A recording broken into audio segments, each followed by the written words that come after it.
लो बोऊ तो देह भी भल अच्छी ना ହୁଁ ଆଉ ଖିଆ ପିଆ ଠିକ ଠାକ କରୁଛୁ ତ ହୁଁ କରୁଛୁ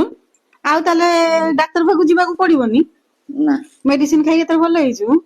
ତାହେଲେ ମୋ ବାପାର ଦୁଃଖ ଗଲା ହଁ ହେଁ ହଁ ହଁ ଆଉ ଏଥର ଖୁସି ତ ହୁଁ ହେଁ ତୋ ପୁଅ ତୋ ଝିଅ ତୋ ଭାଉଜ ଭାଇ ସମସ୍ତେ ଅଛନ୍ତି ହୁଁ ଆଉ କାହାକୁ ହଇରାଣ କରିବୁନି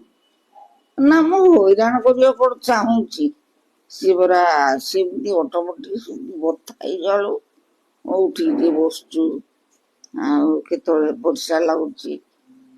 ସେଇଥିପାଇଁ ଏମିତିଆ ଆଉ ଖାଇବା ପିଇବା କରିବୁ ନା ହଁ ଖାଉଛି ଆଜି ଭାତ ଖାଇବୁ ଭାତ ଖାଇ ହଉନି ସେ ରୁଟି କଲେ ରୁଟି ଖଣ୍ଡେ ଖାଇବୁ ମାଛ ଖାଇବୁ ନା ସାଧା ଖାଇବୁ ଯାହା କରିଛ ତ ହଉ ଠିକ ଅଛି ହେଲା ମୁଁ ଦେଖେ ତୋ ଭାଉଜ କଣ କରୁଛି ହଉ ହଉ